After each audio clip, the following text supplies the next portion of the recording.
Hello everyone, welcome back to the channel. So as a scientist, I've learned that the most dangerous phrase in the world is everyone has their own opinion, or everyone has their own truth. I mean, it sounds democratic, tolerant, even poetic from some perspectives, but it's also one of the fastest ways to make reality completely irrelevant. Because if it's true that maybe everyone might have their own opinion, it's also true that not everyone's opinion is valid, let's say, at the same level.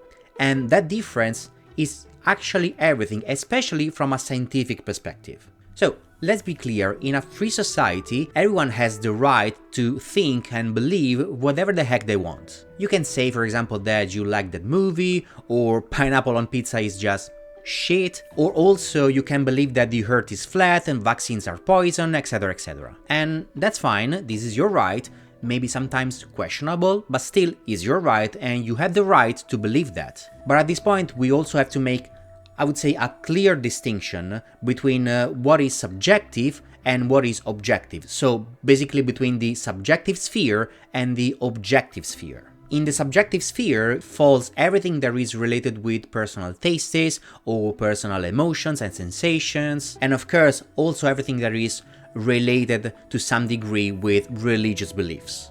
And actually this is perfectly fine, it's not less noble or valuable just because it's a personal and subjective thing, it's just different. And no one can argue about that. Or I mean, yes, we can argue about those kind of things in the sense that we can have a conversation about those kind of things. I can disagree about that movie or that food, etc, etc. And by the way, just to be clear, the fact that I disagree about something is due to the fact that probably I didn't have the same experience that you had related with those kind of things. I couldn't disagree about the fact that you liked or disliked, it depends, that specific movie or food or whatever. You know what I mean? And this is an important distinction that we have to make even remaining in the sphere of the subjectivity. Because at the end of the day, we are just talking, maybe trying to persuade each other, but still, we are just talking, we are establishing a connection, or we are just talking for the pleasure of talking with another human being, let's say so. But in science, and I would say especially in science, not only but especially in science, the right to believe whatever the heck you want doesn't automatically make something true. As scientists, here we are, or should remain as much as possible, in the sphere of the objectivity. And that's a problem, I think. Sometimes we have the tendency to mix the two spheres, the subjectivity with the objectivity, or also to confuse the freedom of thought with the accuracy of thought. In the lab, for example, I can say literally whatever I want. I can even write a 30 pages paper about my personal idea or personal theory about how a specific molecule behaves. But here's the difference with the subjective sphere. Here, while I'm doing science, I can always run an experiment, and the exact moment that I run the experiment, reality will answer. And believe me, it doesn't care about my opinion, or my ego, my title, my previous publications, etc. It just answers, sometimes positively, sometimes no. Most of the times I would say no. You can argue forever about what's possible, or you can believe that a specific theory is true just because you maybe like that theory, because maybe it's well presented, or also you got so attached to a specific idea, maybe because you spent so much time thinking about that idea, but eventually nature will always cast the final vote. The physical and material world, that also is the only world in which we are allowed to live in, doesn't adjust to our own ideas or hypotheses or theories, etc. Indeed, it reacts to our own actions. You propose an idea, you test it, and you wait for the universe to say yes, no, maybe, and this testing phase is what will make your idea or theory worth of any further discussion. Otherwise, we are just talking about nonsense, especially if we are in a scientific context.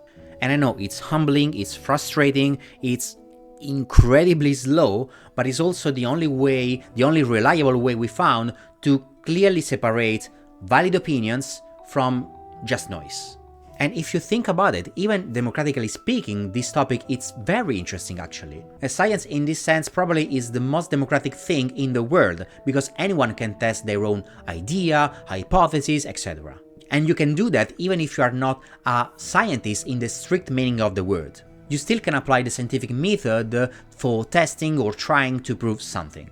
And of course, we also have to say that not every opinion can be simply tested with a pipette or running a simple experiment or analyzing a small dataset, for example. Sometimes to demonstrate something it takes years, or it requires expensive instruments, or also, we have to say, an idea in a specific historical moment is just not testable at all, because maybe we don't have the technology ready yet for demonstrating and for testing their idea or their hypothesis. And until that point, for beautiful and interesting your idea might be, still it remains just an idea. And it doesn't matter if you are a PhD student or a Nobel Prize winner, it's still the same, the concept is still the same. But the thing is, this mindset, this attachment, we could say, to the reality, it should still apply. Before defending an opinion like it's a flag, or like you would defend your preferred football team, let's say, try to ask yourself this very powerful and revealing question: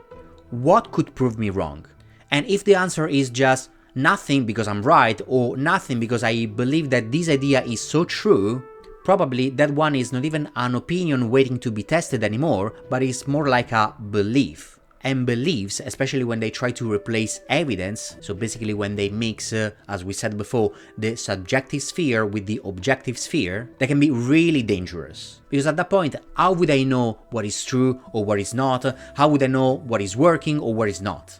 Yes, in some cases, we have to say that, just to be honest, that beliefs and intuitions can overlap with the truth, just by chance or because of the experience of the person that is bringing up their idea or their hypothesis. But the only way to change, let's say, their own status from the subjective to the objective sphere is getting the reality feedback as soon as possible, because at the end of the day, this is the only thing that matters at some point. You can argue about gravity, for example, all you want, but remember that in the meantime, the apple is still falling, and there's no escape from that. And honestly, also have to say thank God for that, because with this kind of mindset, we will always have a sort of, let's say, compass to orientate our own directions and our own actions.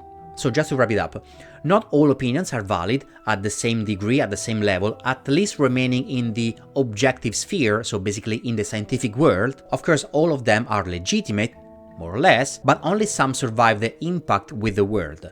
And their impact, that collision between what we believe and what actually is, in the lab we call it an experimental result. In life we might call it just, I would say, experience, but it's always the same process. We try, we fail, we get the reality feedback as soon as possible, ideally, and eventually we learn something new. Simple as that. So these are, I think, all the things that I wanted to say about this topic for this video. Let me know in the comment if you want to add something else to the discussion, and as always, thanks for watching, I really appreciate that, and I really hope to see you in the next one. Ciao!